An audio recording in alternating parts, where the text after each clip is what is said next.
Conference. Good morning, everybody. This is Josh with EFI, and today we are going to talk about hot folders for our 15-minute session. But it's actually hot folders with a twist. So I know many of you on the call or watching this have seen hot folders before, but in the latest Command Workstation 5.8 that was just released a month ago, there's a new feature in the impose function that will automatically calculate how many copies you need. For instance, if you are running 2,500 business cards, 24 up on a sheet or 20 up on a sheet. And now what we can do, since we know the copy count, we can attach a hot folder or a workflow to eliminate a couple more steps when we are sending something to the Fiery and we need a certain copy count, like 250 business cards or 5,000 postcards, so on and so forth. So let me show it to you, and then I'll walk through the steps of how I created it. So I'm going to come over here. I have Command Workstation up and running. You need 5.8 in order for this to work. And I'm going to come over here and I'm going to import the same job but to a couple different workflows. So I'm going to start with this business card. So this is just your standard 2x3.5 business card, and it's front and back, and I'm going to send it to workflows. So you'll notice over here if I add that, and if I come down to my server presets, I actually have a workflow here called 1117 16 up biz card portrait 1000. That means I want 1,000 of these cards. And I'm just going to come over here and click print and hold. And while that job is actually printing, I'm going to come over here and grab that same job and send it to a different workflow. So there's the business card. This time I'm going to send it to a 1319 biz card 24 up two-sided landscape 2500. And I'm going to do a print and hold. So you'll notice that the workflow is a little bit more automated.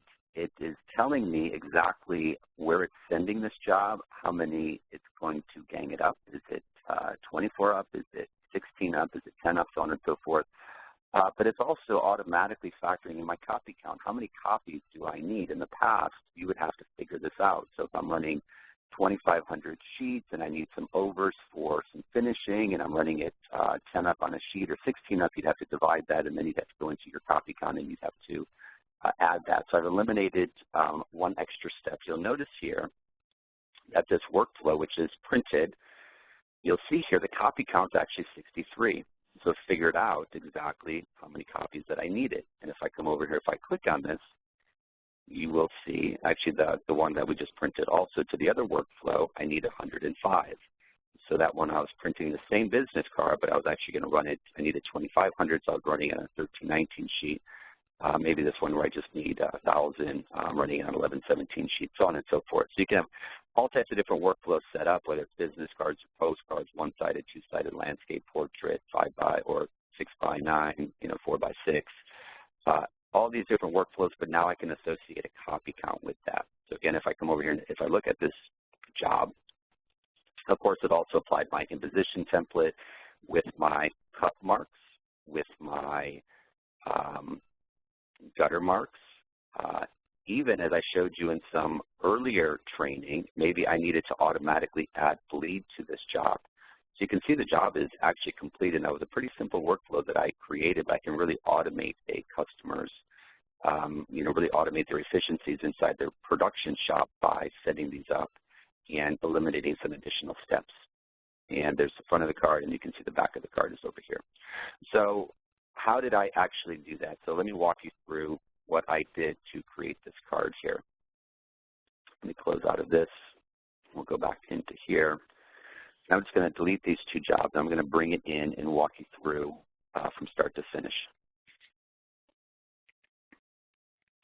So let's grab that card, the original card. I'm not going to apply any workflow to this card because I'm going to show you how I set it up. So I'm just going to bring it into the hold queue. You can see here this one actually has some bleed built in, but it's just a two-sided. So I'm just going to open up my impose.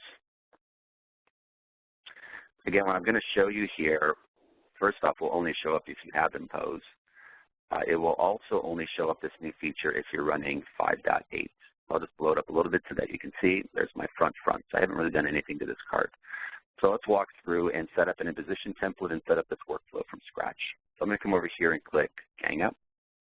what I want to do. I want to do a repeat. Do I want to base it on the crop box, or do I want to base it on the user-defined? In this particular case, I'll just use crop box, but I could do either or. We'll set it as a 1218.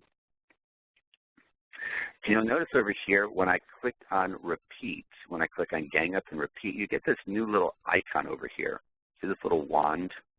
If I click on this wand here, I'm going to get this new interface. And it says number of finished products. So how many products do I want? Well, maybe I want 5,000 business cards. And it's going to say, what is your sheet size, right? We selected 1218. And then I can click automatic layout, or I can choose portrait, landscape, so on and so forth. Do I want any gutter? Maybe I want 0.125 gutter. And do I want any spoilage? Do I need any spoilage maybe for finishing, so on and so forth? You can already see it's factored out how many copies I need. I need 239 copies, and I'm going to have about 19 overage. You know, if I need any additional overage, any additional sheets, so on and so forth, you can actually add this in here depending on what it is that you want to do. You can see how it's actually going to affect this card or how many copies I'm going to want. So I'm just going to leave it at 0 because I'm going to have some overage with this. 239 is my copy count. I'm going to click OK. And you'll see it automatically figured out how to lay this out on the sheet for me. Final thing I can do is I can come over here and put, if I need my marks, print trim marks. You want marks only on the front side, so on and so forth. And now I could make sure this is duplex. I'm going to turn duplexing on. So there's the front of the card, and there's the back of the card. So if that's the template that I want, that looks good. I could even come in here and throw barcodes and stuff like that. You'll notice here my copy count is 239. I'm going to come over here and I'm going to save this. We'll call it 1218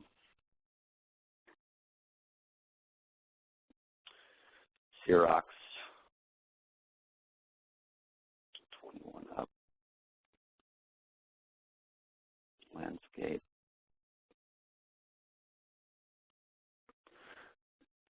You can be as descriptive as you want. I'll leave Xerox in there. Sometimes you might run out of room depending on how big it is. I'm going to put two-sided. I like mine to be very descriptive. And then I'm going to come over here and save this. So this is going to be my imposition template that I'm going to save. Remember, the copy count is 239.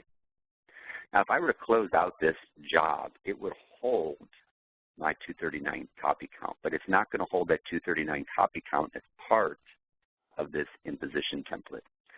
So what I want to do is I want to come over here now and I want to create a preset. So I'm going to open this up. I'm going to go to my properties. And I'm going to come over here. I'm going to grab that same imposition template that we just used, that we just created. There it is, 1218 Xerox 21 up.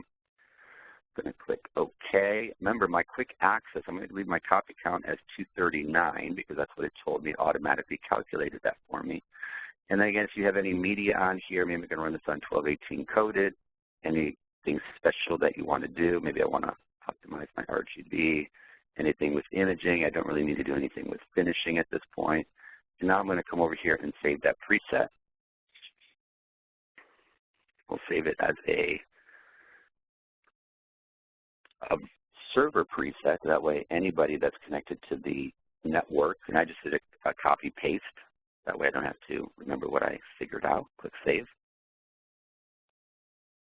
And click OK. So now I'm going to delete this job, and I'm just going to make sure that my workflow works. So I'm going to test it. So let's come over here, click Import Job, click OK. There's the business card.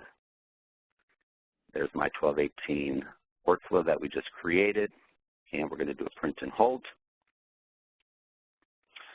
So once the workflow is created, as you can see, it was pretty easy to create. Now I have a couple different workflows. So it didn't actually hold that. So let's go back to the workflow. You'll notice here that it's just two-sided. So something didn't stick when I created that preset. Let's come back over here, figure out what didn't stick. Come back over here, bring it into the hold queue. go to my property settings. Oh, my infos, I forgot to hit OK over here.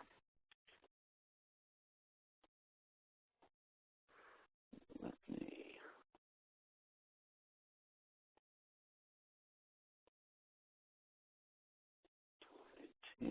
there's my 1218 media. Check my job info all, check my layout, 1218 Xerox, that all looks good. Everything looks good. Let me hit OK.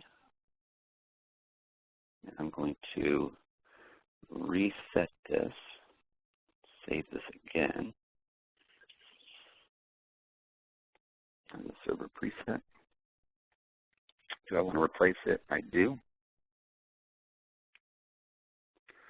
I set it so it's working there. So let's come back and make sure it works again. Always test your workflows before just sending stuff. Otherwise, it may not work like that particular case. So come over here and reset this. This time I'll just bring it into the hold queue. And there you can see that it worked. 239 copy count, and it applied the 1218 Xerox 2-up, so on and so forth. And you can come over here and preview it if you needed.